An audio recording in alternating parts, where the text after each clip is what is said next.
vaatame siis teemat tuulegeneraatori võimsus. Kõigepealt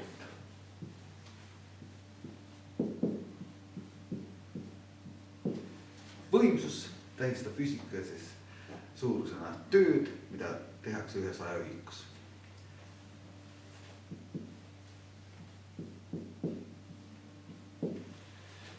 Töö, see tähendab ka kulutatud energia, nii et kui me vaatame objekti, mis teeb tööd või keegi teeb tööd, siis tegelikult selle töö me võime võtta, et kui palju ta tööd teeb, sõltub sellest energiast, mis tal on. Ja nüüd, kui me vaatame siis, kui meil on tegemist tuulega, nii, siis tuul omab energiat, sest tuul koosneb õhuosakestest, õhust, järelikult liikuval objektil, liikuvatel osakestel on kineetiline energia. Kus me hakkasime siis lahti mõtestama seda, et tegelikult see kiirus on siis nii-öelda tuule liikumise kiirus, summaarselt kokku need osakeste liikumise kiirus ja siin peaks olema siis see kogu mass õhku, mis edasi liigub. Nii, ja vaatame, kuidas see oleks nüüd seotud selle tuulegeneraatori võimsusega.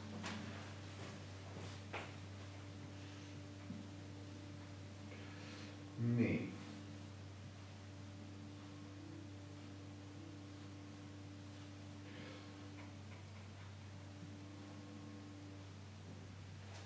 Tuulegeneraatoris, siis meil tuule abil pannakse pöörlema, tavaliselt on nad siis 3 lavaga tiivikud, kus siis selle tiiviku pikkus on L.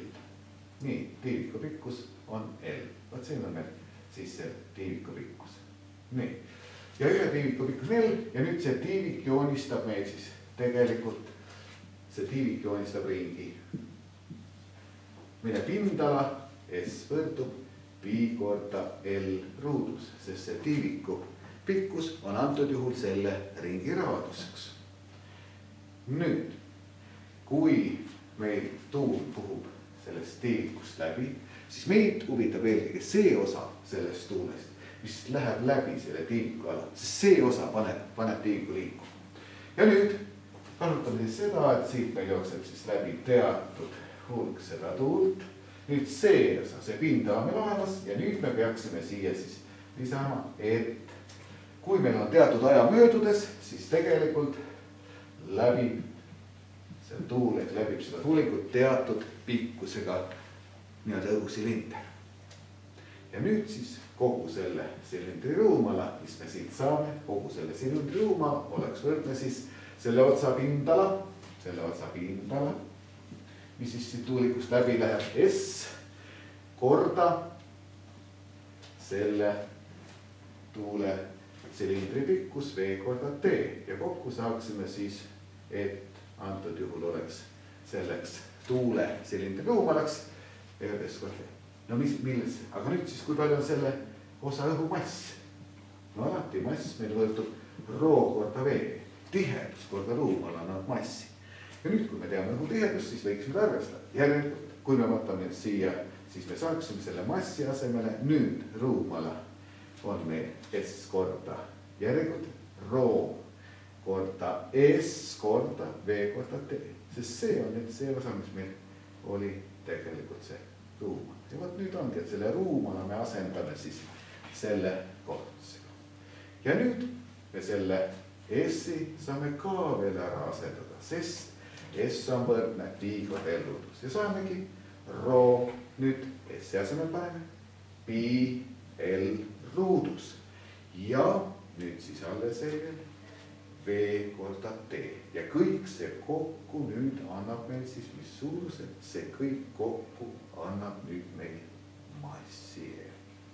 Ja nüüd asetame siis selle energia valemisse siia massi koha peale. Ja me saame tulemuseks. Tuuleenergia on võrdne siis õhutihedus rho korda nüüd pi L ruut, mis on seotud selle tuulegeneraatori tiiviku alaga. Nüüd tuleb siis siia V korda T ja see oli nüüd massi osa, see kokku andis nüüd massi osa, nüüd tuleb veel V ruudus ja see jagatud ka. Nii, see on nüüd tuuleenergia, aga meil oli vaja võimsust. järelikult, kui me tahame nüüd võimsust saada, siis selle tuule võimsus N tuul, mis seda generaatorit ringas, selle tuule võimsus oleks nüüd siis võrdne nüüd see energia jagatud ajaga ehk kõik seesama, mis meil oli, rho pi L ruut V korda T korda V ruudus ja selle me jagaksime nüüd, see 2 oli siin juba olemas ja nüüd paneksime siia veel T. Ja nüüd näeme seda toredat asja, et tegelikult see meil võetud suvaline ajavahemik T taandubki täiesti välja. Ja nüüd saamegi valemi, et tegelikult see tuule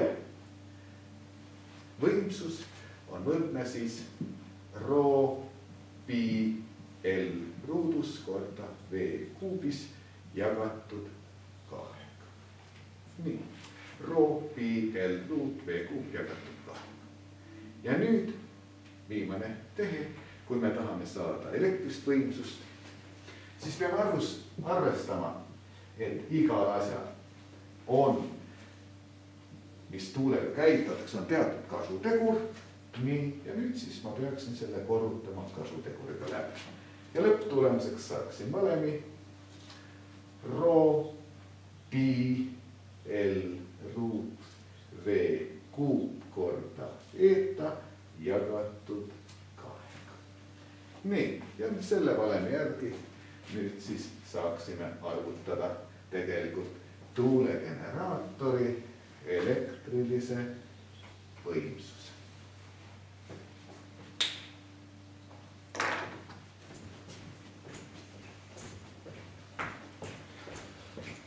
Nii.